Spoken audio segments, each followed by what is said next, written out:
Si hay algo que todo creyente debe aprender, y mientras antes lo aprenda mejor para poder correr adecuadamente la carrera de la fe, es que nadie es inmune a la tentación y al pecado. Nadie es inmune a la tentación y al pecado. Desde el creyente más joven hasta el más maduro y experimentado, todos podemos caer en cualquier momento si nos volvemos arrogantemente confiados y descuidados. Dice en Proverbios capítulo 16, versículo 18, que el orgullo va delante de la destrucción y delante de la caída la altivez de espíritu. Y en un tono similar, Pablo nos advierte en 1 Corintios capítulo 10, versículo 12, que si alguno cree que está firme, que tenga cuidado, no sea que caiga. Queridos hermanos, ningún creyente está exento de caer en ninguna etapa de su vida cristiana. Y cuando digo ningún creyente, me refiero a ningún creyente. Ahí están incluidos los pastores, ahí están incluidos los diáconos, ahí están incluidos los líderes de grupos pequeños, los maestros de escuela dominical, las hermanas maduras de la iglesia. Nadie está exento.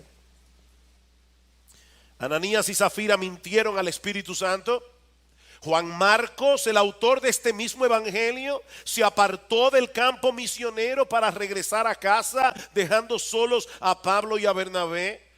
El apóstol Pedro se comportó como un hipócrita en la iglesia de Antioquía, cuando dejó de juntarse con cristianos de trasfondo gentil por temor a los judíos que profesaban la fe, y Pablo tuvo que confrontarlo y amonestarlo públicamente. Los creyentes en Éfeso perdieron su primer amor. En Tesalónica algunos andaban desordenadamente, no queriendo trabajar, y noten que todos los ejemplos que he usado son del Nuevo Testamento.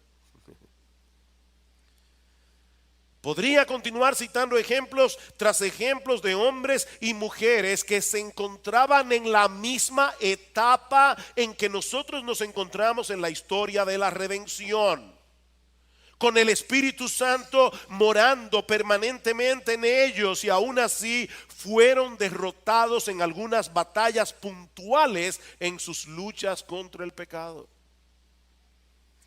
Y si pudiéramos hacer una tomografía espiritual al corazón de cada uno de ellos en sus caídas, muy probablemente descubriremos en todos dos cosas en común: descuido y arrogancia. O si quieren ponerlo de otra forma, todos ellos fueron infectados con un arrogante descuido. No prestaron atención a las continuas advertencias de las Escrituras, al punto, mis hermanos, que terminaron bajando la guardia, poniendo una sobreconfianza en sus propias capacidades o en su propia madurez y experiencia, o en su conocimiento de las Escrituras, para seguir perseverando en la fe, y cayeron. Pero gracias al Señor que esa no es toda la historia. Los verdaderos creyentes pueden experimentar caídas temporales en su lucha contra el pecado, pero si son verdaderos cristianos no se quedarán ahí, porque Cristo nos ama con un amor perseverante, inmutable y fiel, y tarde o temprano se encargará de levantarnos. Y eso es precisamente lo que nosotros encontramos en este pasaje que vamos a considerar en el día de hoy, continuando con nuestra serie de exposiciones en el Evangelio de Marcos. El Señor y los discípulos acaban de comer la cena de la Pascua en el aposento alto, eso lo vimos la semana pasada, y están a punto de salir hacia el monte de los olivos, y más particularmente hacia el huerto de Getsemaní, como vemos en el versículo 32. De manera que en los versículos 26 al 31 vemos lo que ocurre cuando ellos se dirigen de un lugar a otro, desde el aposento alto hasta el huerto de Getsemaní. Pero antes de salir del aposento alto, Marcos nos dice en el versículo 26 que Jesús y sus discípulos cantaron un himno. ¿Se imaginan eso, hermanos? A Jesucristo, nuestro Señor, como director de alabanza, y a los 12 apóstoles cantando un himno. Los judíos durante la Pascua solían cantar una porción del libro de los Salmos conocida como el Gran Jalel o las grandes canciones de alabanza, comprendidas entre los Salmos 113 al 118. Por eso corregía cuando leía que no es simplemente que cantaron un himno, es que ellos cantaron y muy probablemente cantaron los Salmos 115 al 118, que era la conclusión, los 4 salmos finales que se cantaban después de haber comido la cena pascual. Y de paso, hermanos, quiero recomendarles que cuando lleguen a su casa lean esos salmos, Salmo 113 al 118 o el Salmo 115 al 118, teniendo en mente que Jesús cantó cada uno de ellos antes de salir al huerto de Getsemaní. Es en el Salmo 118 donde está escrito: la piedra que desecharon los edificadores ha venido a ser la cabeza del ángulo. Esto es una cosa maravillosa que ha hecho el Señor delante de nuestros ojos. De paso, otra vez, aunque no todos los que cantan alabanzas a Dios son cristianos, todos los cristianos cantan alabanza. Mis hermanos, la fe cristiana es una fe que canta. El cristianismo produce corazones que cantan. Dice en Efesios capítulo 5 versículo 18: sed llenos del Espíritu Santo. ¿Y cómo se va a manifestar esa llenura del Espíritu? Cantando en vuestros corazones al Señor, con salmos, con cánticos espirituales, con himnos. Los cristianos verdaderos cantan. No todos los que cantan son cristianos verdaderos, pero todos los cristianos verdaderos cantan, porque no hay una forma en que nosotros podamos expresar con emoción lo que nosotros tenemos en el corazón por causa de nuestro bendito Señor y Salvador Jesucristo, que se pueda expresar únicamente en prosa. Los cristianos cantan. Ahora, volviendo a nuestra historia, estamos en el aposento alto. Ya Judas había salido a encontrarse con los principales sacerdotes para entregarles a Jesús, de manera que en unas pocas horas el Señor tendría que enfrentarse con esta trama diabólica que iba a desembocar en la cruz. Pero antes de llegar al huerto de Getsemaní, mientras van caminando bajo la sombra de la noche, el Señor revela a sus discípulos la chocante y al mismo tiempo consoladora predicción que encontramos en los versículos 27 y 28. Vean conmigo una vez más el versículo 27. Jesús les dijo: todos vosotros os apartaréis. Y el Evangelio de Mateo en el pasaje paralelo dice: por causa de mí. Todos vosotros os apartaréis por causa de mí, porque escrito está: heriré al pastor y las ovejas se dispersarán. Recuerden que durante la cena del Señor ya Él les había revelado que en medio de ellos había un traidor. ¿Recuerdan? Uno de vosotros me va a entregar. Ahora, si aquel anuncio tiene que haberles caído como un rayo en el corazón, este tiene que haber sido 1000 veces peor. No solo hay un traidor en el grupo, sino que todos ustedes, sin ninguna excepción, y el Evangelio de Mateo añade en el pasaje paralelo: esta misma noche, todos ustedes, sin excepción, esta misma noche se apartarán de mí. La palabra griega que se traduce como apartarse significa literalmente caer en una trampa, tropezar. Es la palabra griega escandalizo, de donde proviene nuestra palabra en español escandalizarse. Todos ustedes serán tan fuertemente zarandeados y sacudidos en esta misma noche por lo que está a punto de sucederme, que se agrietarán los cimientos de la fe y de la confianza que hasta ahora han depositado en mí como el Mesías. Todos sin excepción se apartarán de mí. Todos negarán tener cualquier tipo de vinculación conmigo. Todos se avergonzarán de conocerme. Todos me dejarán solo esta noche.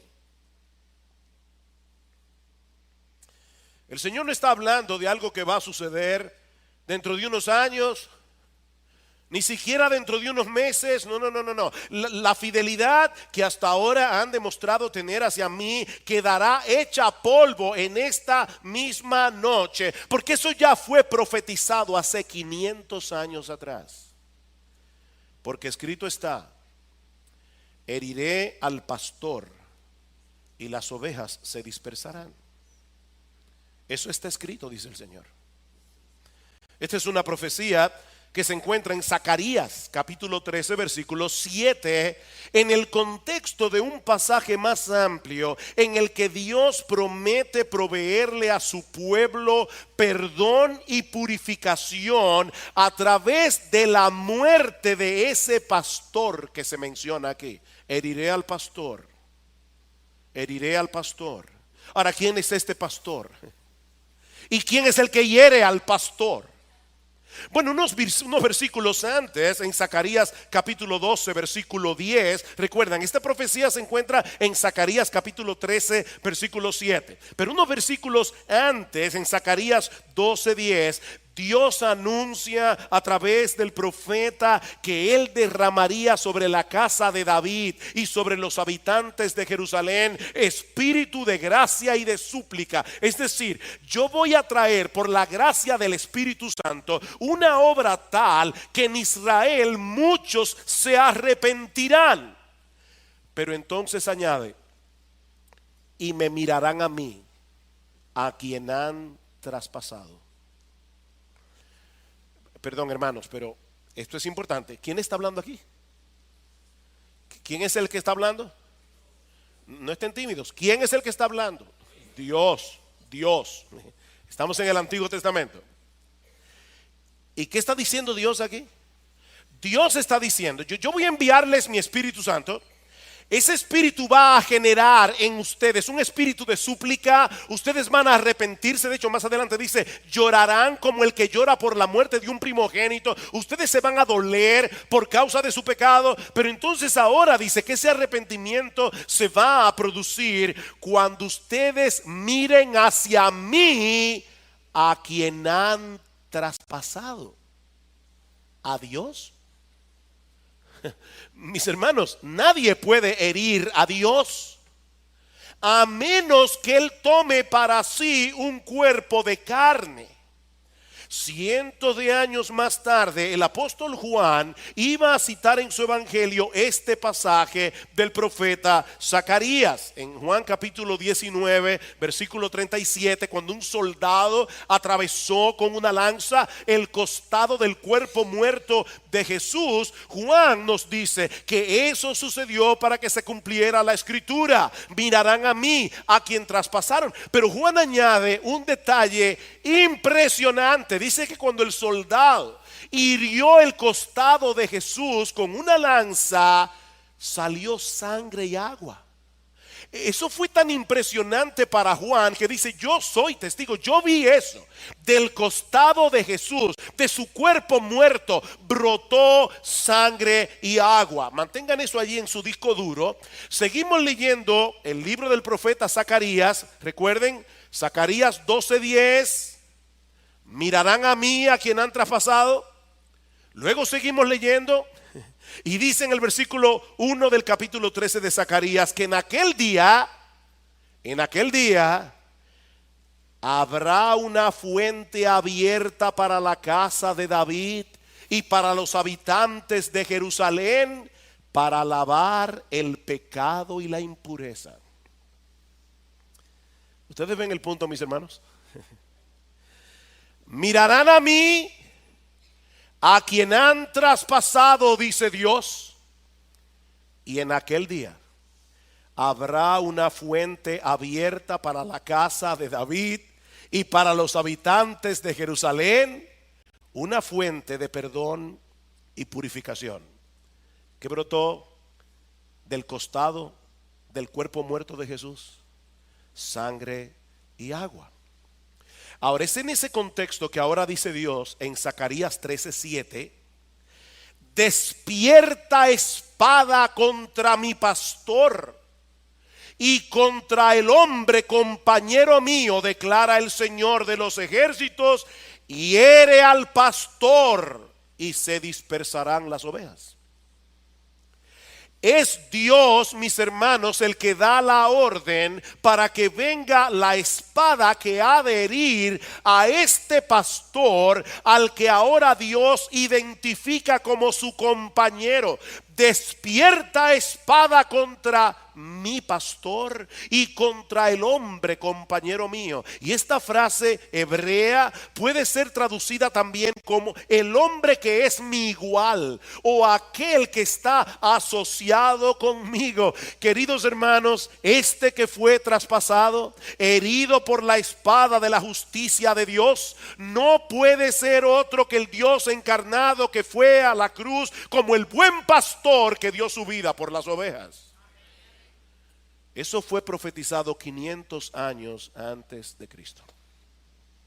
Ven espada y aplica mi justicia en ese pastor. Él tiene que recibir el castigo que merecen nuestros pecados en la cruz. Yo, dice Dios, yo heriré a mi pastor. Es mi pastor, yo lo voy a proveer, pero yo mismo lo voy a herir con mi justicia, y las ovejas se dispersarán. ¿Saben qué, mis hermanos? A final de cuentas, los líderes religiosos de Israel y los soldados romanos que clavaron a Cristo en la cruz solo fueron agentes secundarios en esta gran historia de la redención. Ellos no eran los protagonistas. Sí, ellos fueron responsables de su pecado, pero en última instancia fue Dios mismo el que entregó a su Hijo por nuestras transgresiones. Dios lo castigó en la cruz del Calvario. El castigo de nuestra paz fue sobre él, Isaías 53, y por su llaga fuimos nosotros curados. El problema es que en este punto de la historia los discípulos no tenían la capacidad de ver la cruz desde esa perspectiva. Para todos ellos iba a ser un tropiezo enorme ver a su Mesías juzgado y condenado por los líderes religiosos de Israel. Esa no era la imagen que ellos tenían de un Salvador. Alguien que muere en debilidad, clavado en una cruz romana. Y tal como había sido profetizado, todos ellos, esa misma noche, sin excepción, abandonaron a Jesús. Pero hay una nota de esperanza en medio de este anuncio profético tan sombrío y tan desalentador. Versículo 28. Oigan, hermanos, qué impresionante. Pero después que yo haya resucitado. ¿Notaron? De paso, la espada que va a herir al pastor es para matarlo, evidentemente, porque nadie resucita sin haber muerto antes. Dice Cristo aquí: después que yo haya resucitado. Todavía no ha muerto, y ya está hablando de su resurrección. Iré delante de vosotros a Galilea. Wow. El Señor está profetizando que Él va a resucitar, Él será levantado de los muertos, pero también está profetizando la recuperación espiritual de los discípulos. El buen pastor de las ovejas congregaría de nuevo a su rebaño, que lo iban a abandonar. Dice: no se preocupen, yo los voy a congregar otra vez. Yo soy el buen pastor, yo guardo a mis ovejas, yo los voy a cuidar, los voy a proteger, yo los voy a reunir otra vez en torno a mí, en la región de Galilea, en el mismo lugar donde los llamó originalmente para ser suyos. ¿Recuerdan? Cuando caminaban por el mar de Galilea, Jesús le dijo a Pedro, a Juan, a Jacobo, a Andrés: síganme, allá me encontraré con ustedes, allá los reuniré. Y será precisamente en esa reunión donde Cristo comisionaría a estos discípulos a hacer otros discípulos en todas las naciones, bautizándolos en el nombre del Padre y del Hijo y del Espíritu Santo, como vamos a hacer nosotros esta noche. enseñándoles que guarden todas las cosas que os he mandado. Y he aquí, yo estoy con vosotros todos los días hasta el fin del mundo. Sí, los verdaderos creyentes pueden tener caídas, pero mis hermanos, nosotros tenemos un gran Salvador que no dejará caído al justo.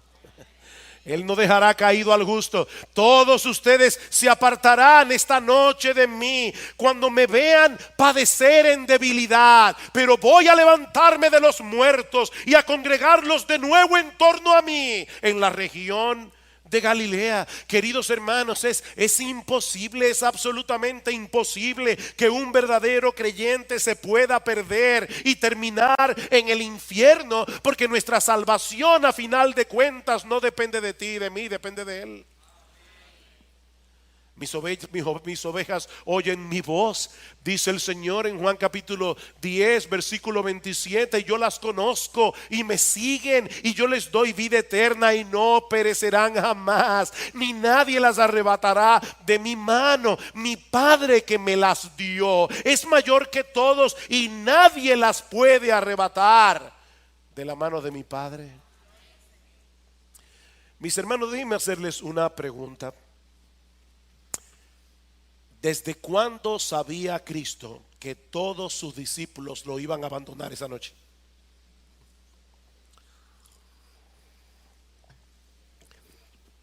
¿Cómo se enteró? ¿Desde cuándo? ¿Saben desde cuándo?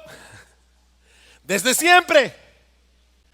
Jesús sabía esto desde antes de la fundación del mundo. Y aún así los escogió. No solo para salvación, los escogió para ser sus apóstoles. Los escogió para que ellos pusieran el fundamento sobre el cual Él habría de edificar a su iglesia. Mis hermanos, ¿saben lo que eso nos enseña? Que el amor de Cristo no solo es eterno, es incondicional. Él nos conoce. Él nos conoce como nadie podrá conocernos jamás. Él conoce cada recoveco de nuestras almas. Él nos conoce muy bien. Nos conoce al dedillo cuando estamos en nuestra mejor situación y cuando estamos en nuestra peor condición. Él nos conoce. Pero ¿saben qué, mis hermanos? Si somos verdaderos creyentes, a pesar de todo eso nos ama. Y nos ama como nadie nos amará jamás. Él no solo sabía de antemano lo que iba a suceder esa noche con todos sus discípulos, Él también sabía de antemano cuál iba a ser la reacción de cada uno de ellos al escuchar estas palabras proféticas. Y eso nos lleva a nuestro segundo encabezado: la reacción arrogante y necia de los discípulos. Hermanos, ¿cómo debieron reaccionar los discípulos cuando Jesús les dice esa noche: todos ustedes me abandonarán? Si había algo que ellos habían aprendido después de haber estado con Jesús por más de 3 años, es que Él no hablaba por hablar. Si había algo que ellos sabían del Señor Jesucristo, es que Él era absolutamente veraz, Él era absolutamente confiable. Y por si todo esto fuera poco, Jesús acaba de hacerles ver que esta caída temporal había sido profetizada hacía 500 años atrás. ¿Saben lo que ellos debieron haber hecho? Haber pedido perdón de antemano. Los discípulos debieron haberse puesto a temblar esa noche y sentir un peso sobre sus conciencias por causa de su propia pecaminosidad, por causa de su cobardía. Oh Señor, qué terrible es saber que en nosotros existe la capacidad de traicionarte de ese modo. Por favor, Señor, perdónanos, ten misericordia de nosotros, líbranos del mal. Eso es lo que ellos debieron haber hecho, pero no fue lo que hicieron. Versículo 29. Entonces Pedro le dijo: aunque todos se aparten, yo Sin embargo, no lo haré.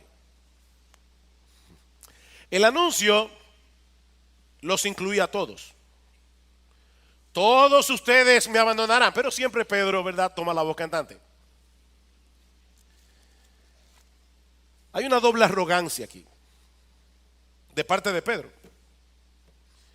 Por un lado, Pedro se coloca a sí mismo por encima del resto de los apóstoles. Bueno, Señor, yo no puedo hablar por ellos, pero en lo que a mí respecta, yo nunca te negaré. Ahora, Pedro no solamente se estaba colocando por encima del resto de los apóstoles, él se estaba colocando por encima de Cristo y por encima de las Escrituras. Miren, mis hermanos, de verdad, yo leía esto y decía, wow, pero no que arrogante es Pedro, no, lo que yo decía, que arrogantes somos nosotros. Qué arrogantes somos. Todos ustedes se apartarán de mí esta noche, porque escrito está. No. Excúsame, Señor, pero eso no es posible. Puede ser que estés interpretando mal la profecía de Zacarías.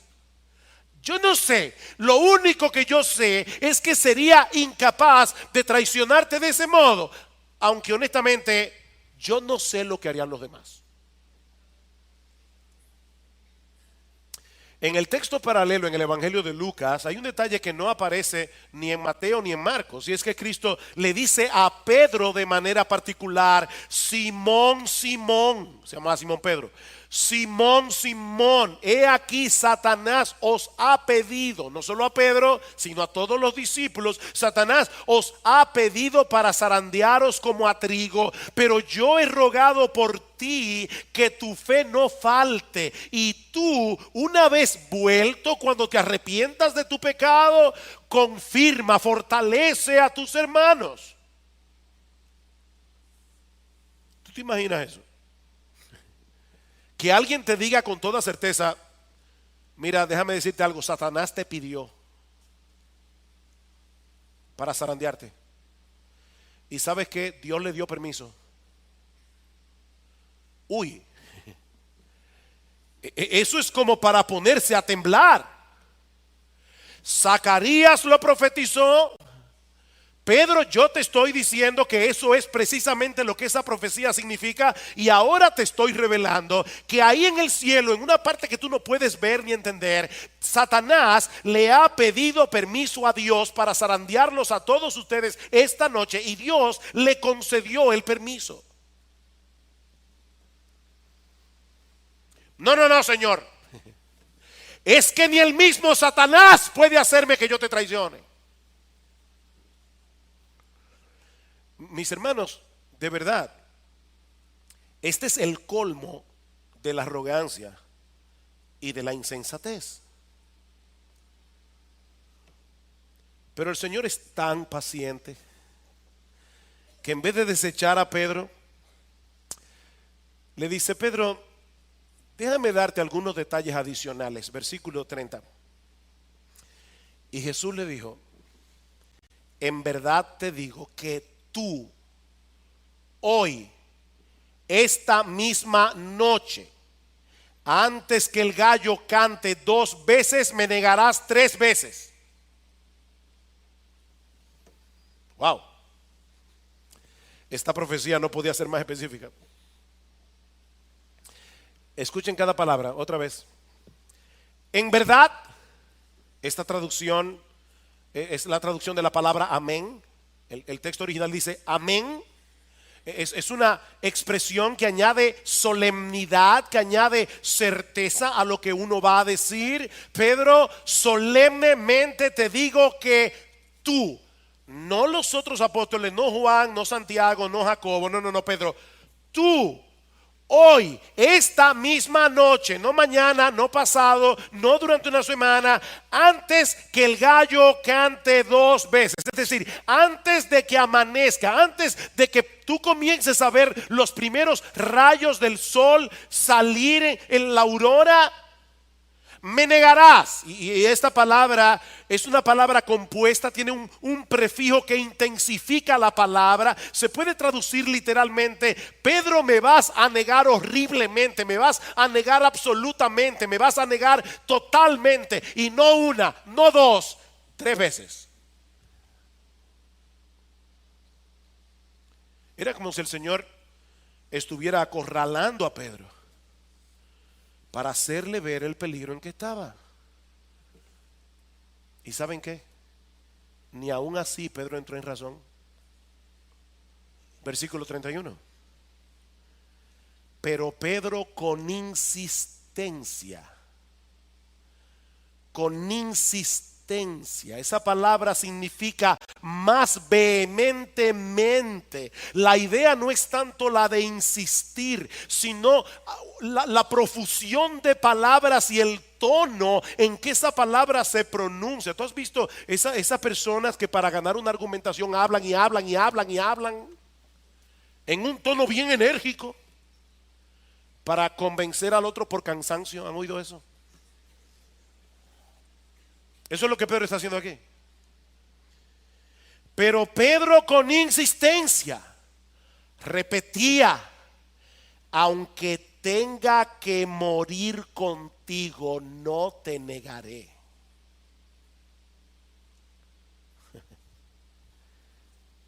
Y todos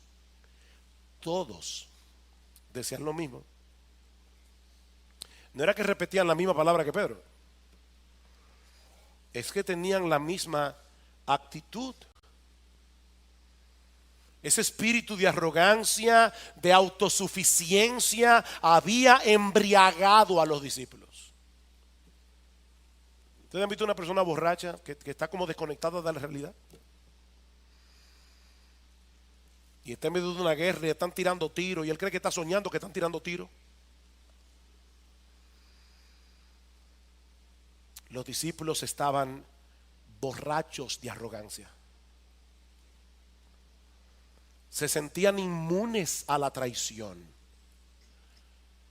al punto de tener en poco las palabras de Jesús y las palabras de la Biblia. En vez de ponerse a temblar, reaccionaron con insolencia. Y ahora yo me pregunto, hermanos, ¿qué aprendemos de este pasaje? Bueno, hay varias lecciones que nosotros podemos extraer de un pasaje tan rico y tan aleccionador como este. Pero yo voy a limitarme solamente a 2 a modo de conclusión. Y yo le ruego al Señor que ustedes se lleven esas 2 en sus corazones en esta mañana.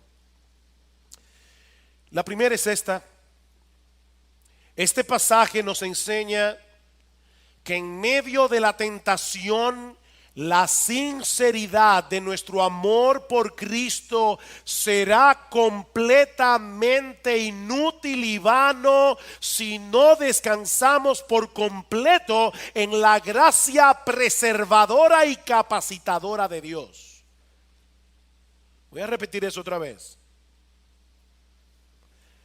Este pasaje nos enseña que en medio de la tentación, la sinceridad de nuestro amor por Cristo será completamente inútil si no descansamos por completo en la gracia preservadora y capacitadora de Dios.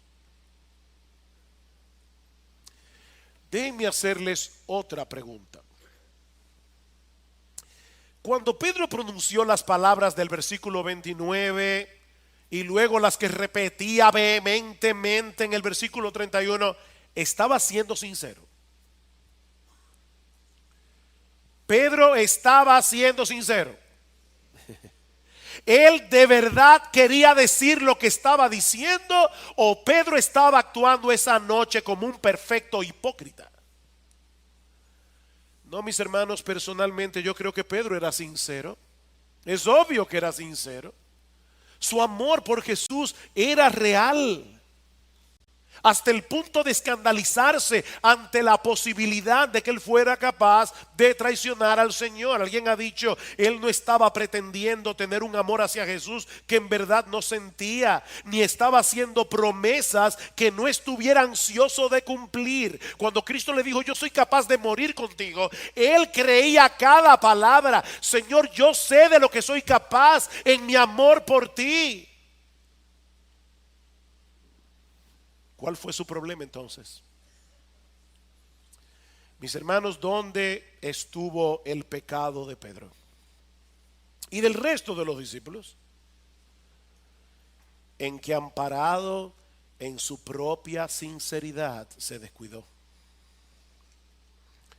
En que, amparado en su propia sinceridad, se descuidó. El problema de Pedro y del resto de los apóstoles, y si ustedes se van a llevar una sola idea para sus casas en esta mañana, que sea esta: el pecado, el error de Pedro y de los apóstoles es que ellos llegaron a creer que la medida de su sinceridad era la medida de su fortaleza. Ellos cayeron en el error de pensar que la medida de su sinceridad, en la misma medida en que ellos eran sinceros, en esa medida eran fuertes espiritualmente. Cayeron en la trampa de creer que así como eran de sinceros, así también eran de fuertes. Mira, mi hermano, no importa qué tan genuino sea tu amor por Cristo, no importa cuánto desees vivir para Él, tú y yo somos demasiado débiles en nosotros mismos. Eso no tiene nada que ver con tu sinceridad. Eso no tiene nada que ver con tu deseo de vivir para Cristo. Tú y yo somos débiles. De ahí las palabras de Pablo que citamos al principio en 1 Corintios capítulo 10 versículo 12. El que cree que está firme, tenga cuidado. Tenga cuidado, no sea que caigas, no te sientas seguro simplemente porque eres sincero, porque la sinceridad no es una vacuna contra la tentación. La sinceridad no es una vacuna. Dice en Proverbios capítulo 26 versículo 28 que el que confía en su propio corazón, ¿saben lo que es? Es un necio. El que confía en su corazón es un necio. ¿Ustedes recuerdan cuando Cristo les dijo a los apóstoles, uno de vosotros me va a entregar? ¿Cómo reaccionaron ellos en ese momento? ¿Verdad que no soy yo, Señor? Todos ellos comenzaron a experimentar una saludable autodesconfianza, como veíamos el domingo pasado. Pero ¿qué pasó aquí? Miren, mis hermanos, la Biblia dice que el pecado todavía mora en nosotros, y aunque el pecado ya no es nuestro rey, el pecado ya no nos domina a su antojo como nos dominaba antes. El pecado sigue siendo un enemigo de temer, y si te descuidas, caerás. Juan Carlos Rael, un gran siervo de Dios del siglo XIX, decía esto: hay mucha más maldad en nuestros corazones de la que sabemos. ¿Tú oíste eso? Hay mucha más maldad en nuestros corazones de lo que sabemos. Hay momentos cuando el Señor permite que se descorra un poco el velo y uno pueda ver lo que hay dentro del corazón. Yo no sé ustedes, hermanos, pero cuando yo puedo mirar un poquito dentro del mío, me espanto. Cuánta basura, cuánto pecado, cuánta iniquidad. Sigue diciendo Ryle: nunca podremos decir hasta dónde somos capaces de caer si somos tentados. No hay grado de pecado al que el mejor de los santos no pueda descender si no es sostenido por la gracia de Dios y si no vigila y ora. En nuestros corazones permanece escondida la semilla de toda maldad. Solo necesita el ambiente adecuado para germinar con una vitalidad maligna. Ese eres tú. Ese soy yo. Eso es lo que dice la Biblia. ¿Qué dice Pablo en Romanos capítulo 7? Cuando quiero hacer el bien es que yo descubro esta ley, que el mal está en mí. ¿Oyeron eso? Cuando yo descubro, cuando yo quiero hacer el bien. Pablo está diciendo, yo me puedo poner a ver televisión, yo puedo ponerme a leer el periódico y yo no me doy cuenta de eso, pero cuando yo quiero hacer el bien, cuando yo quiero hacer algo bueno, ahí es que yo descubro, y la palabra ahí es eurisco. ¿Recuerdan a Arquímedes cuando descubrió el principio aquel que se metió en la bañera, toda esa leyenda que dice que él dijo: eureka, lo he descubierto? Esa es la palabra que usa Pablo allí. Cuando yo me dispongo a hacer el bien, ahí es que yo descubro que el mal está en mí.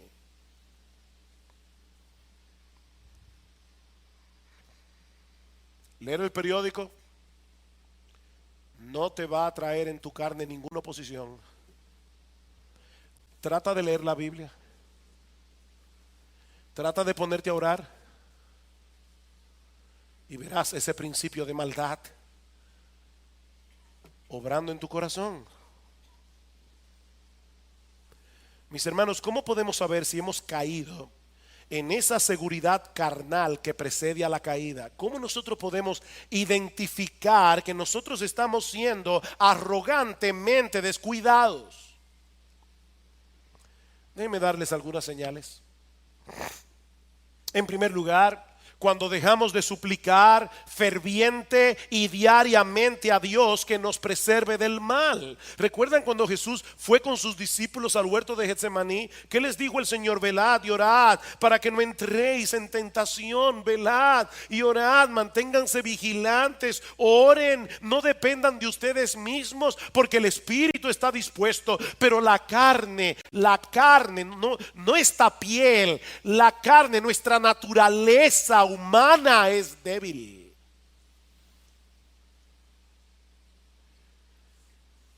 Pero ¿qué hicieron los discípulos? Recuerden, ellos estaban embriagados esa noche de una confianza carnal. ¿Qué hicieron los discípulos en el huerto de Getsemaní? Se pusieron a descansar y a dormir, cuando ya Cristo les había dicho: el diablo os ha pedido para zarandearos como a trigo. Yo voy a orar, yo voy a descansar un rato. Yo voy a dormirme un rato. Cuando pasamos por alto las continuas advertencias de las Escrituras con respecto a las seducciones del pecado, del diablo y del mundo, es evidente, mis hermanos, que nosotros estamos embriagados de esta descuidada, de esta arrogancia descuidada, o de este descuido arrogante.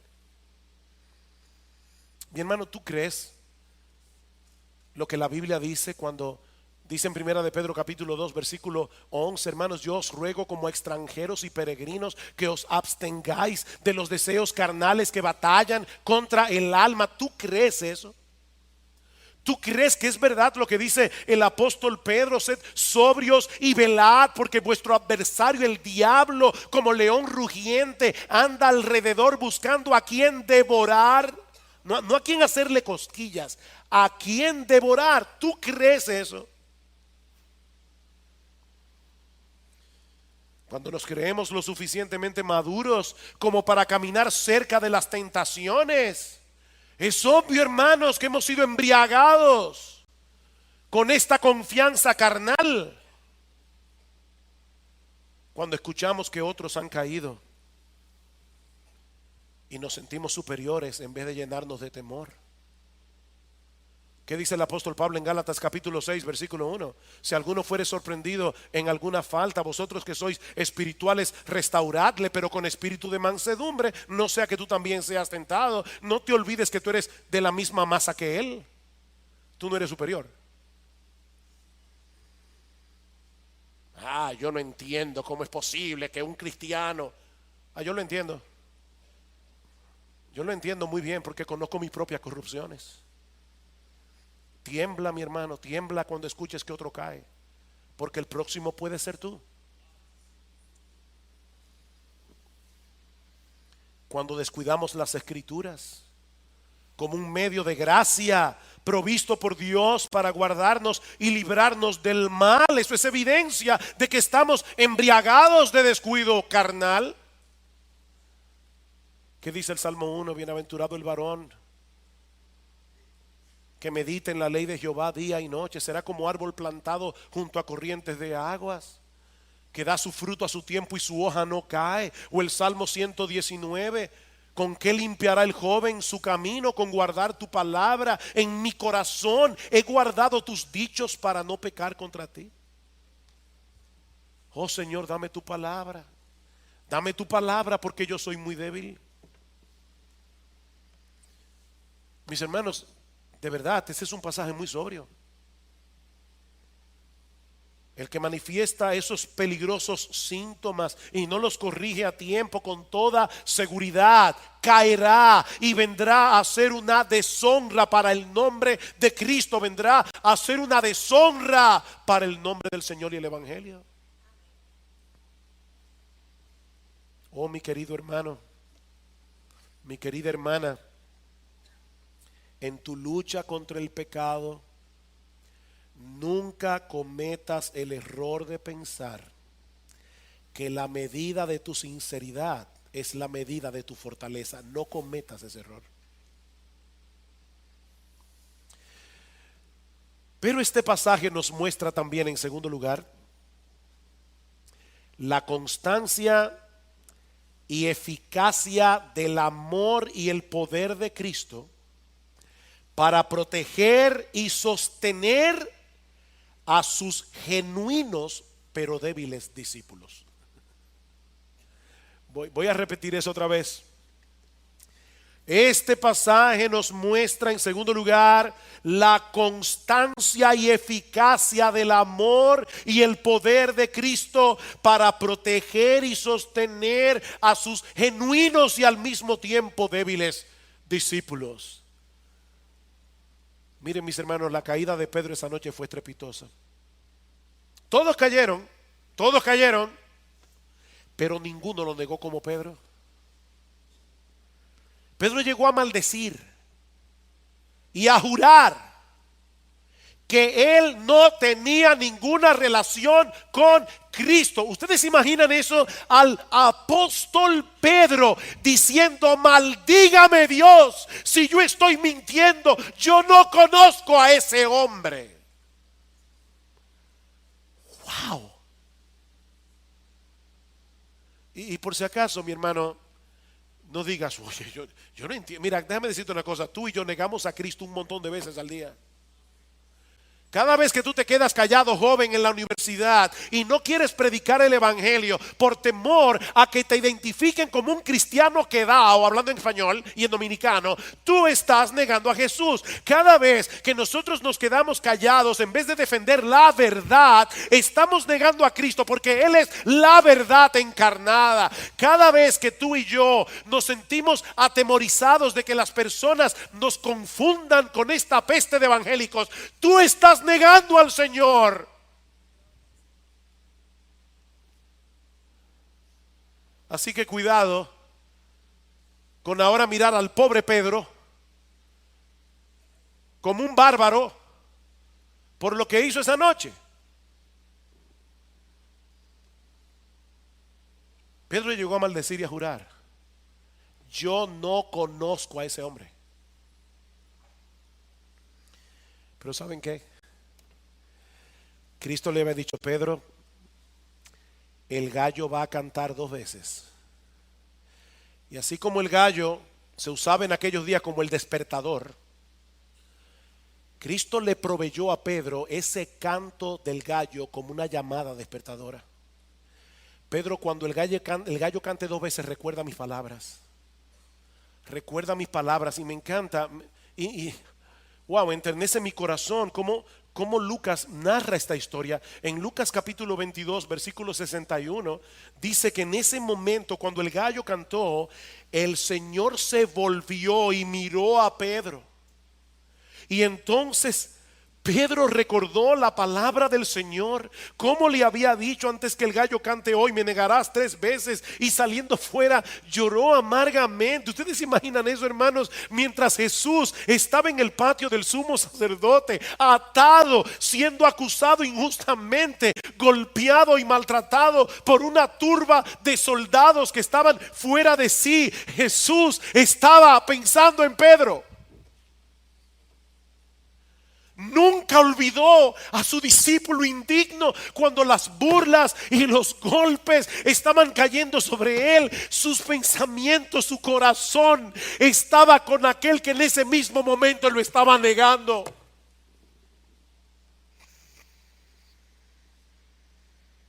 Wow.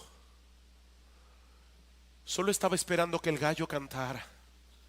Y en medio de los golpes y en medio de las burlas, Cristo se volvió y miró a Pedro.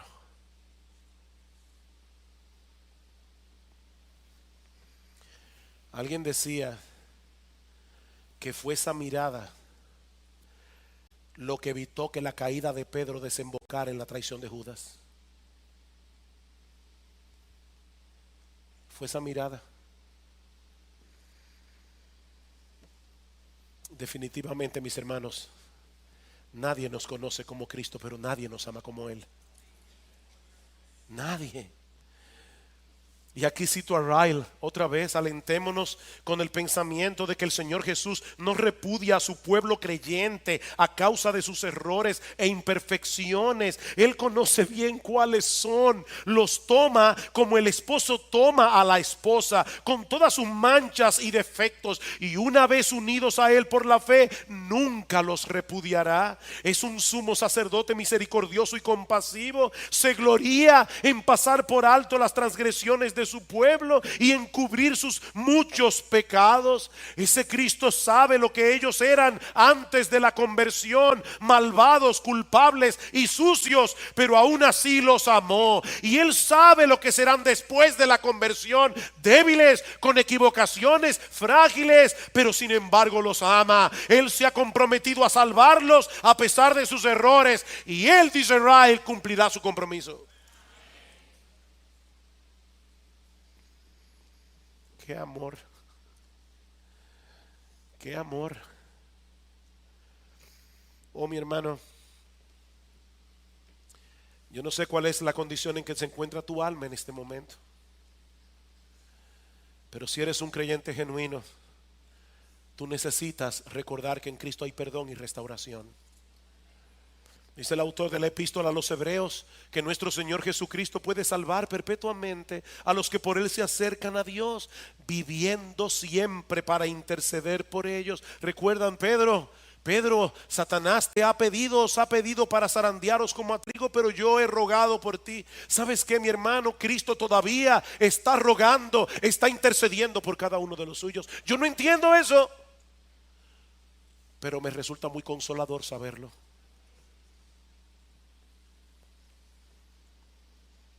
¿Deben los creyentes ser motivados a pecar por causa del amor de Cristo? No importa lo que yo haga, no importa. Allí siempre estará Cristo dispuesto a perdonarme. No, por supuesto que no. Si alguien piensa de ese modo es porque no conoce la gracia de Dios en Cristo. El que piensa de esa manera nunca ha sentido la amargura del pecado después de haber experimentado la dulzura del perdón. Una persona que piensa así no es cristiano. Para el verdadero cristiano, el perdón de Dios nunca es un combustible para seguir pecando, jamás. Ese perdón es más bien un aliento para seguir corriendo la carrera con más resolución y con una mayor gratitud. Dice el profeta Isaías que los que esperan en el Señor renovarán sus fuerzas, se remontarán con alas como águilas, correrán y no se cansarán, caminarán y no se fatigarán. Así que levántate, mi hermano, levántate. Sigue corriendo la carrera, descansando enteramente en la bendita gracia de Dios.